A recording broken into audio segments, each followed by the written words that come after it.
Boa noite, pessoal. Hoje, dia 11/10/2023, vamos iniciar nossa aula de número 8, no módulo de...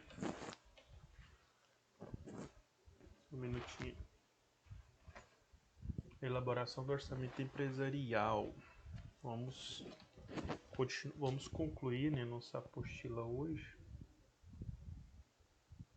Vamos concluir a nossa apostila hoje e na próxima aula a gente já vai estar fazendo mais uma atividade aí avaliativa para a gente já concluir e ir para a reta final desse módulo. Então nós teremos aula número 8, vamos concluir a apostila, aula número 9 vamos fazer uma atividade e aula número 10 a gente conclui trazendo aqui, relembrando aí tudo que a gente estudou. Fazendo aí um feedback, entre professor e aluno, trazendo aí para vocês um pouco mais, relembrar um pouco mais do que nós aprendemos e vocês nos fazem aí um feedback para a gente saber também se ainda há alguma dúvida que não foi solucionada para a gente poder solucionar. Boa noite, Liliane, seja bem-vinda. Boa noite, professor. Estou aqui trabalhando, mas estou de aula, tá? Beleza. Bom trabalho aí. E boa aula também. Obrigada.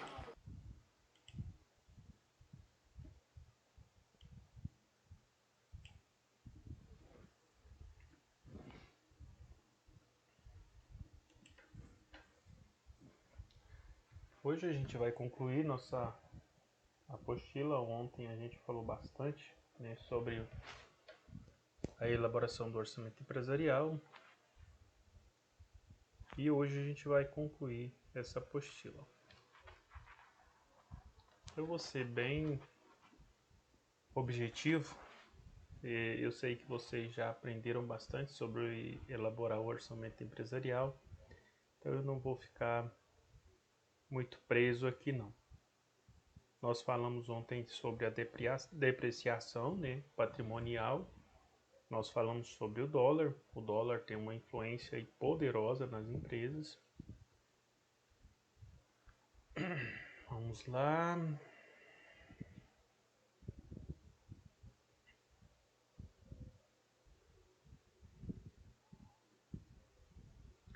Bom, nós vamos falar um pouquinho sobre os benefícios para a empresa ao elaborar o orçamento empresarial.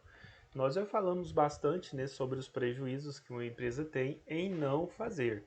Já falamos bastante o que pode acontecer. Várias empresas aí vão à falência exatamente porque não faz essa elaboração do orçamento empresarial, consequentemente não tem um controle financeiro do negócio e corre aí o grande risco de não conseguir sobreviver no mercado financeiro.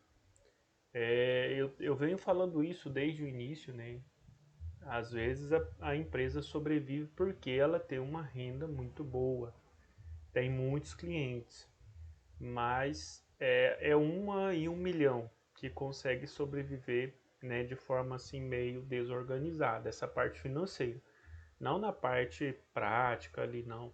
Não é isso que eu estou dizendo, na parte financeira, Desorganizada a parte financeira. Não saber o que deve, o que tem que pagar, o que tem que comprar, quando pagar, o que fazer, Qual investimento seria interessante para eu poder fazer a longo prazo, a curto prazo, de que forma eu faria esses investimentos. Então, essas questões é muito importante para o desenvolvimento de um negócio, de uma empresa. E aí nós vamos falar um pouco dos benefícios de se fazer ou de elaborar o orçamento empresarial. Você deve ter percebido que orçar custos e receitas pode ter pesos distintos, dependendo do nível de organização financeira que a empresa já tenha à disposição. Como toda prática empresarial, a elaboração de estimativas financeiras está sujeita a modificações, ou seja, pode ser aperfeiçoada com o tempo mesmo completamente substituída por outras mais efetivas. Quando a gente fala de fazer esses planejamentos, organizar essa parte financeira, não existe uma regra, né? Não existe uma regra pré-fixada e que todas as pessoas são obrigadas a cumprir ou fazer. Não existe também um modelo pré-determinado, né, que todas as empresas devem adotar esse modelo, essa forma de executar aí o orçamento empresarial. Então, é algo que pode ser, né, adaptado, pode ser mudado, pode ser feito de diversas formas. O importante, né, é que seja feito e que você tenha um norte ou que você tenha um alvo para seguir ou para alcançar. Por isso, independente do tamanho da empresa, o orçamento não deve engessá-la, assim como as despesas, receitas devem ser periodicamente revistas.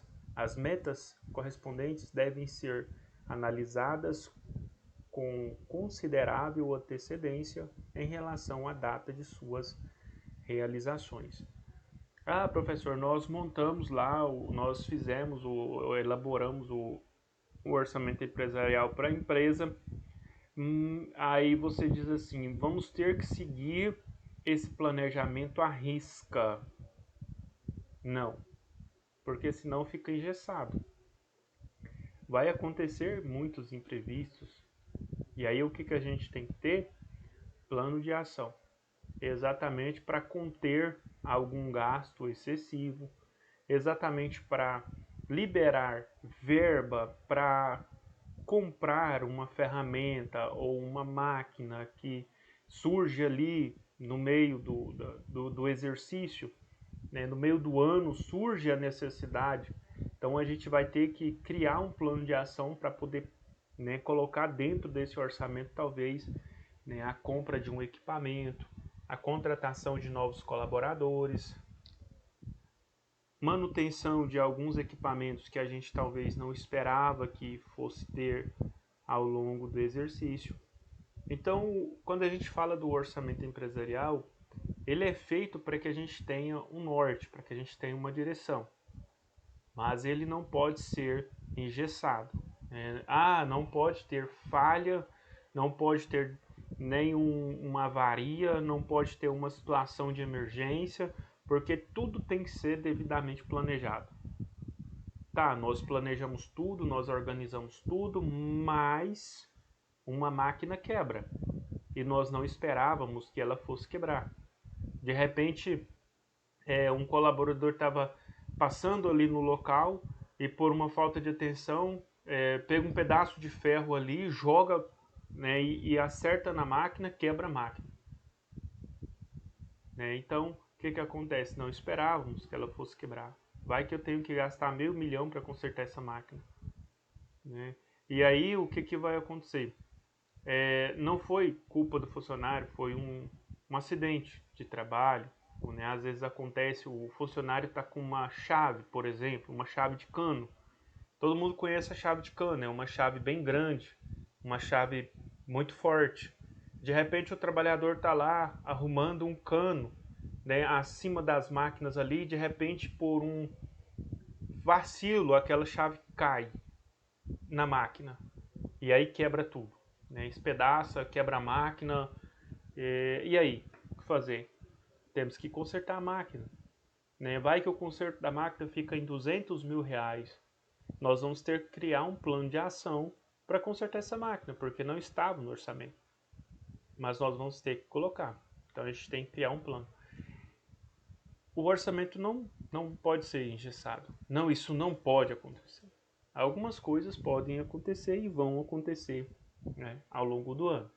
E a gente precisa o quê? Estar atento, observando os detalhes desse orçamento. Pode surgir novas despesas com compra de insumos. Pode ser que a gente tenha que comprar mais insumos do que o que a gente já está comprando. Talvez a gente decide fabricar um pouco mais de produtos. Vamos ter que comprar mais insumos. A gente vai ter que se adaptar.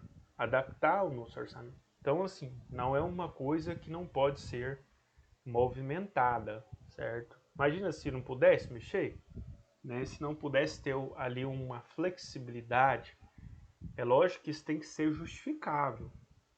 Ah, eu tive que mexer no orçamento empresarial para poder atender a necessidade de um fornecedor, porque o fornecedor estava quebrando e precisava vender botina. E aí eu comprei 10 mil pares de botina fora do orçamento para ajudar o fornecedor. Não é justificável, não posso fazer isso, né? Nem se tivesse nem no orçamento isso não pode aparecer, isso não é viável, isso não vai acontecer. Mas se a pessoa quiser, né, fazer alguma maracutaia ali, vai trazer problema para a empresa. Isso não pode acontecer. Tudo tem que ser justificado. Essa flexibilização é importante para que a empresa mude os rumos e planos ou ajuste procedimentos, mas eventuais mudanças devem ser avaliadas de maneira criteriosa. Devem ser avaliadas de maneira criteriosa e controlada, para que você não perca controle e se instale o caos financeiro. Então, tudo que vai ser modificado dentro de um planejamento, dentro de um orçamento, precisa ser avaliado de maneira criteriosa. Imagina se eu sou o gerente. O diretor vai querer saber por que eu fiz essa mudança. Imagina os diretores, imagina que tem mais de um, né? Diretor financeiro, diretor de recursos humanos, diretor de operação. E aí eles querem saber por que eu fiz essas mudanças. E eu tenho que ter uma justificativa lógica, porque senão eu posso ir até para a cadeia. É sério, gente. Existem muitos roubos, desvios de dinheiro da empresa. Ah, professor, mas com toda aquela organização, né, lei tributária, com tantos funcionários, como que pode o cara conseguir desviar dinheiro da empresa? Gente, eu fiquei sabendo de um fato que aconteceu numa multinacional, uma empresa de grande porte, né? 3 pessoas que trabalhavam dentro da empresa já havia desviado tanto dinheiro da empresa que eles já tinham comprado fazenda. O cara estava com uma fazenda com 50 cabeças de vaca Nelore dentro da fazenda dele. E o cara trocando de carro todo ano, né? Roubando da empresa. Mas como assim, professor? Como que o cara consegue roubar de uma empresa? Bom, tudo começa através, né, de uma negociação com fornecedores. Os fornecedores são os parceiros dos cafajestes, dos caras que querem roubar a empresa. E os caras que querem roubar a empresa são os responsáveis por negociações com os fornecedores. E aí, se ele vai comprar do fornecedor X, a bota é R$10. O fornecedor Y fala para ele, cara, eu te faço essa bota aí por R$8 e ainda deposite 100 mil na sua conta se você comprar 1 milhão de par para mim, de mim. Na hora. Então, assim, existem os fornecedores cafajestes que já fazem propostas para as pessoas que são responsáveis pelo financeiro. Então, assim, a pessoa tem que ser resistente, ele tem que ser honesto, pessoa de caráter, para resistir essas oportunidades malignas que aparecem na vida dele. Eu conheço uma moça que trabalhou em uma determinada empresa, também muito grande, e ela falou para mim que tinha fornecedores que oferecia 17 mil, 20 mil. Eles falavam para ela assim, não, a gente deposita na conta de um parente seu, de quem você quiser, de um amigo. A gente vai depositar 17 mil só para você fechar com a gente essa compra, porque vai ser muito importante para a nossa empresa. Então eles ofereciam dinheiro para ela. Então, assim, ela resistiu, ela disse, não, eu não quero, e eu não vou fechar com vocês. Eu vou fechar com aquela empresa que fizer o menor preço, que vai beneficiar a empresa a qual eu trabalho. Então, ela era honesta, ela não quis. Mas muitas pessoas não resistem a isso. Eles entram, né? Aí roubam da empresa. E acontece muito isso. Então tome muito cuidado.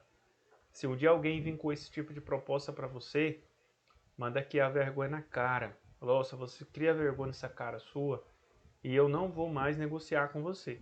Eu vou procurar outros fornecedores que sejam pessoas honestas, que tenham aí um caráter ilibado e que queira fazer negociações honestas, tá? Porque sempre vai aparecer nessas propostas indecentes. E aí, o que acontece? Há mudanças no orçamento financeiro. Há mudança no orçamento.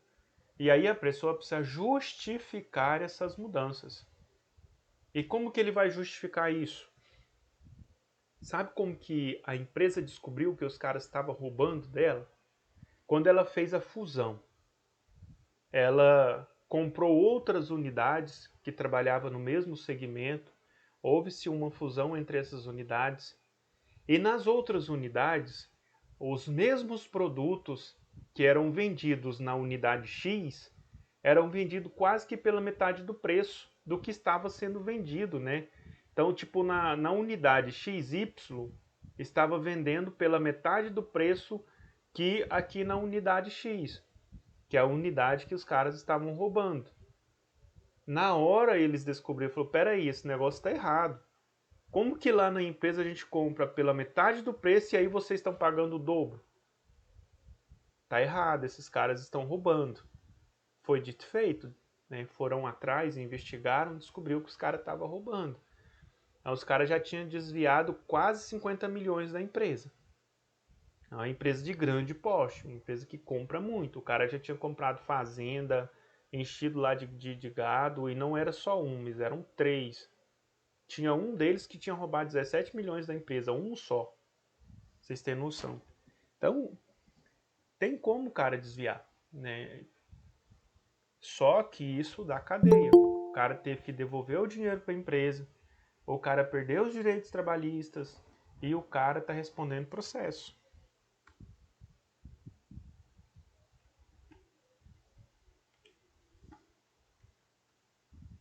Então tomem muito cuidado quando vocês forem trabalhar nessa área financeira. Cuidado com as propostas.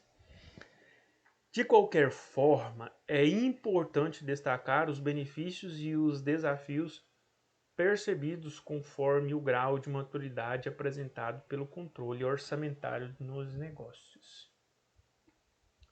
Para quem está começando um negócio, é difícil, não é fácil, né? Para quem já tem um negócio também é difícil, não é fácil, tem que ter um controle, tem que ter análise. Empresas que estão no início de sua jornada têm no controle das finanças uma referência para a tomada de decisão. Não tem. Empresas que estão no início de sua jornada não têm controle das finanças, né, ou uma referência. O que acontece? Como eu disse a vocês, para a gente elaborar o orçamento empresarial, nós precisamos do fluxo de caixa. Para eu analisar o fluxo de caixa, essa empresa já tem que existir. Então, ela já tem que ter um fluxo de caixa. Empresas iniciantes não têm fluxo de caixa. Ainda não existem os fluxos. Ainda não existem os relatórios. Pois bem, não existe ainda. Mas eu posso planejar mesmo assim. Pelo tamanho da minha empresa, eu posso criar ali, fazer com base em algumas pesquisas, né, eu posso identificar, né, mais ou menos quantos clientes eu vou receber no mês, mais ou menos quanto eu vou vender. Então dá sim para a gente fazer uma projeção. É lógico que ela não é tão eficiente quanto a empresa que já está em andamento e que já tem fluxo de caixa nos anteriores, certo? Mas dá para fazer também. Na falta de relatórios contábeis que sirvam de parâmetro, você poderá utilizar softwares de gestão com controle financeiro, mesmo planilhas nas quais os dados mais relevantes poderão ser lançados para efeito de contabilidade gerencial. Assim, para negócios que ainda não possuem controle de orçamento ou que estão começando, a maior vantagem de um orçamento é que ele serve como um guia para orientar, né, sobre o que fazer. Quando nós vamos começar um negócio, a primeira coisa que a gente tem que pensar é no planejamento financeiro. Planejamento. Como que eu vou abrir esse negócio? Eu tenho que fazer um planejamento. A Dara estudou comigo, fez um curso de auxiliar administrativo, e nós fizemos alguns planejamentos de empresas, né? Nós elaboramos planejamentos para abrir algumas empresas. E aí cada grupo elaborou ali um planejamento, né, para a abertura de um negócio e como seria a vida desse negócio ao longo de um ano. Então a Dara até fez uma apresentação junto com as colegas dela a gente, quando a gente estava em sala de aula, né, presencial, a gente montou esses projetos, a gente elaborou esses projetos e cada turma a gente fez, se eu não me engano, foi 5 turmas. E cada turma criou um produto diferente e apresentou em sala de aula, né? A gente foi trabalhando isso ao longo de todo o curso. Então a gente ia trabalhando a disciplina e ia trabalhando, fazendo ali, elaborando o plano de negócio. E aí no final elas apresentaram um plano de negócio. E dentro do plano de negócio, a gente mostra ali, né, a gente faz ali a parte financeira do negócio. Quanto a gente vai investir nesse negócio, qual o valor inicial, né, qual é o tempo que vai levar para que eu possa ter o dinheiro de volta. Tudo isso eu consigo com base em algumas pesquisas, com base em algumas empresas que já existem naquele segmento. Então eu posso segmentação de mercado. Quando a gente fala de segmentação de mercado, a gente fala exatamente qual é o tipo de cliente que eu quero atender, para qual público eu estou montando o meu negócio, né? Ah, professor, mas eu posso montar um negócio para atender todos os públicos? Sim, você pode montar um negócio para atender todos os públicos, mas nem sempre você vai ter sucesso com todos os públicos. Se você monta um negócio para atender, né, aquela clientela, quando a gente fala de segmentação de mercado, a gente fala das várias classes de clientes existentes dentro de uma região. E aí você vai escolher qual é o tipo de cliente que você quer atender. Por exemplo, uma boutique atende qual o tipo de clientes? Clientes que possuem muito dinheiro para gastar. Eu mesmo nunca comprei numa boutique. Por exemplo, você vai lá, você entra numa boutique para comprar uma bolsa, é 5 mil reais. Então eu, né, não tenho condição, né, de comprar em uma boutique. Então eu já nem entro. Uma boutique é feita para que tipo de cliente? Clientes que possuem um capital de giro ali muito grande, clientes que têm muito dinheiro. Né? Eu falava assim de forma mais simples para vocês entenderem. Clientes que têm muito dinheiro. Então, qual é o segmento daquela empresa? É alcançar aqueles clientes de alto potencial. Ah, mas eu quero montar um negócio para atender uma classe média baixa, porque a gente fala de classe média, classe baixa e classe alta. Boutique é para pessoas de classe alta da sociedade. Não adianta dizer que a classe média baixa vai frequentar, que não vai.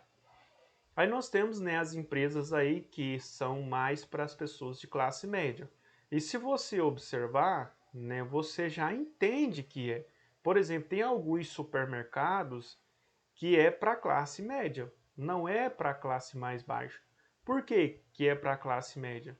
Por exemplo, um quilo de maçã naquele supermercado custa 15 reais. Você vai no supermercado de classe baixa, um quilo de maçã custa 8 a 9 reais.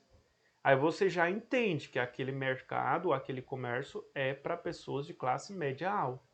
Porque aquela pessoa ela não vai importar de pagar 15 reais num quilo de maçã. Já a pessoa lá de classe talvez mais baixa, né, que vive ali com um salário mínimo, 2 salários mínimos, para ele um quilo de maçã a 15 reais é caro. Então ele vai querer 1 quilo de maçã a R$ 8, R$ 9, que é o meu caso. Eu não frequento esses mercados de classe média alta. Eu não frequento. Né? Eu geralmente frequento o comércio de classe média baixa.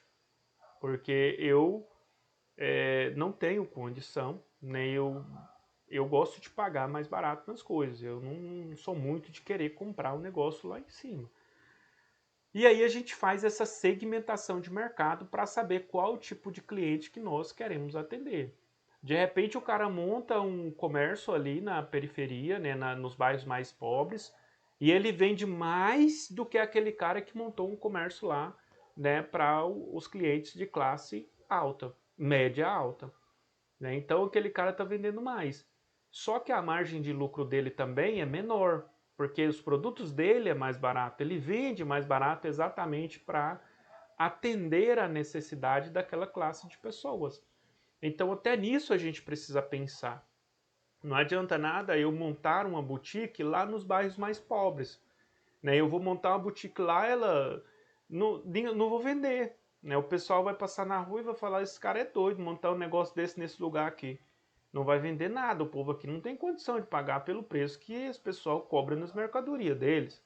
Então não vai resolver. Então eu tenho que abrir esse negócio num lugar onde eu vejo que tem pessoas que vão ter muito dinheiro para gastar.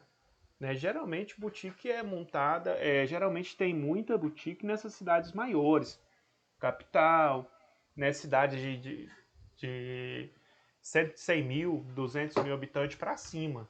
Nessa cidade com poucos habitantes assim, a gente quase nem vê. 30 mil, 40 mil habitantes, a gente quase nem vê boutique, né? Às vezes, lá de vez em quando a gente vê uma. Não é que o pessoal não tem dinheiro, é porque até mesmo a cultura das pessoas que vivem nas cidades do interior aquela cultura de querer as coisas ali a um preço mais acessível. É cultura. Aí já, quando você vai para uma cidade ali, 100 mil, 200 mil habitantes, né, já é uma cidade onde tem muita gente que tem muito dinheiro mesmo para gastar. E a cultura ali é uma cultura mais de pessoas que têm muita grana, é uma percentual bem pequeno, né? A gente sabe que percentual de gente que tem muito dinheiro mesmo, eu acho que não chega ali nem uns 5%. O restante tudo tá numa classe ali mais menos desfavorecida, digamos assim, né? Que é o meu caso também, né? Mas tá bom, vamos lá, né?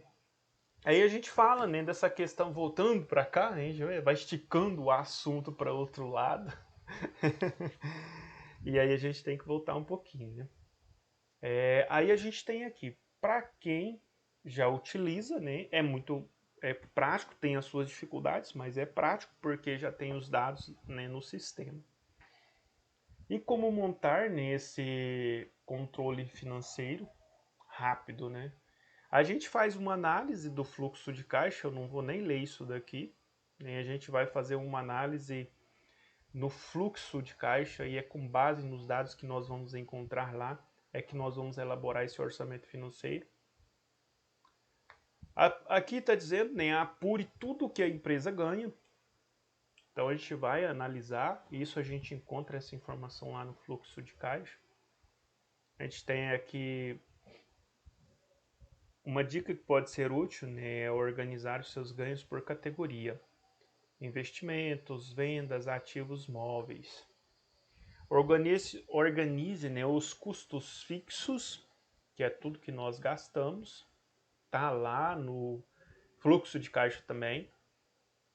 Aí nós temos até alguns exemplos aqui, né? Entre os custos fixos mais comuns no meio empresarial, destacamos salários, aluguéis, taxas de tarifas bancárias, prestadores de serviço, seguro, advogados. Despesas fixas geralmente não oscilam muito os valores e fica ali estável, né? Todo mês a gente tem que pagar. Eloque os custos variáveis, e aí os custos variáveis nós temos os insumos, água, luz e gás, comissões, transporte, impostos, marketing, trabalhadores temporários, fornecedores. Então todos esses custos são custos variáveis. Por que custos variáveis?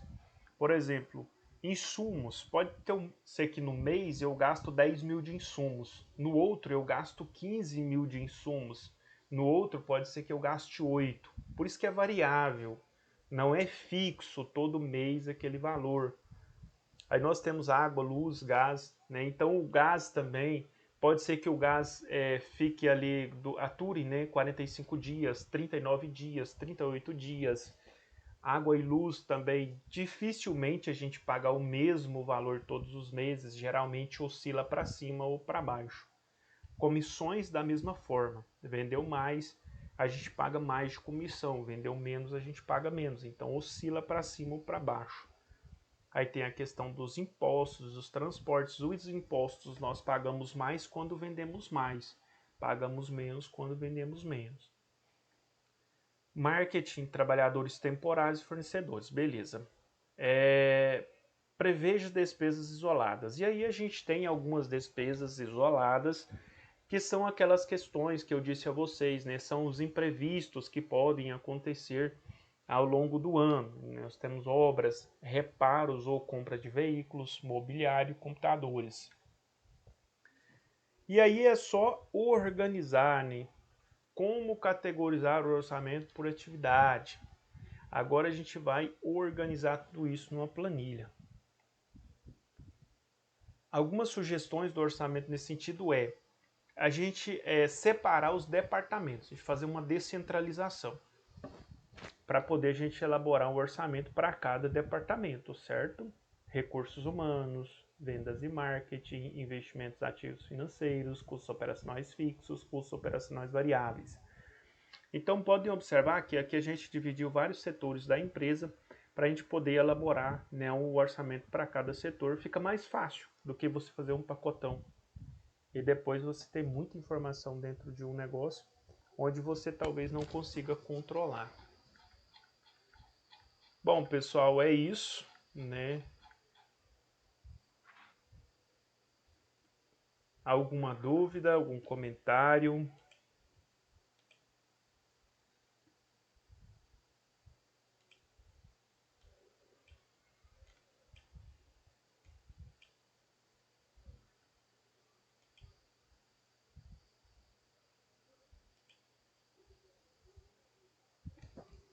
Alguma pergunta, pessoal? Tá todo mundo concentrado aí. Todo mundo dormindo. Acorda, pessoal! Tá tranquilo, professor. Agora tá tranquilo. Então tá bom. Bom, pessoal, então, como eu disse a vocês, na aula de hoje a gente ia concluir essa planilha, né, essa apostila, o objetivo era concluir esse estudo. Na próxima aula a gente vai ter uma atividade. Qual que será a próxima aula? Segunda-feira. Né? Nós temos amanhã feriado, Dia das Crianças. Esse feriado vai emendar, né? Aí vai ser então quinta, sexta, sábado, domingo. Na segunda-feira a gente retorna, né? E na segunda-feira a gente já retorna com uma atividade. Na terça-feira a gente já faz a conclusão desse módulo e começa o último módulo. E é só mais 10 aulas e a gente já encerra o curso de vocês. Parabéns por terem chegado até aqui, por serem persistentes. Bom, pessoal, quero agradecer vocês pela participação. Me perdoem pela dificuldade que nós tivemos hoje, né? O negócio não estava funcionando por aqui, mas graças a Deus deu tudo certo, nós conseguimos passar para vocês o conteúdo. Quero desejar a vocês aí um excelente final de semana. Aproveitem bem, né, suas famílias, seus filhos, né? Abrace, beije e aproveite o momento. Bom final de semana, bom descanso, fiquem todos com Deus. Na segunda-feira nós retornamos. Obrigado. Alô, professor. Obrigadão para o senhor também. Obrigado. Obrigado, professor. Obrigado. Obrigado, professor. Bom final de semana. Obrigado, Michele. Tchau, professor. Até segunda-feira. Tchau, até segunda. Forte abraço. Oi, eu vou te contar um segredo. Você acredita que um dia eu recebi 10 mil reais? Com 2 dias eu não tinha nem R$1. Misericórdia. E você não ficou doida, não? Eu não. Só me pergunta o que é que eu fiz, né? Eu ficava doidinho da cabeça, misericórdia. Eu perdi o É sono. sério. Sério mesmo. Mas aí depois você não fez mais o que você fez naquele dia, não, né? Não, hoje em dia eu não gasto dinheiro assim, não. Valoriza um pouco mais. Hoje eu valorizo um pouco mais. Tá certo. Depois desse curso, você vai valorizar ainda mais. Para você crescer profissionalmente. Vai dar certo. Com certeza. Estou torcendo por você. Tchau, boa noite. Tchau, boa noite.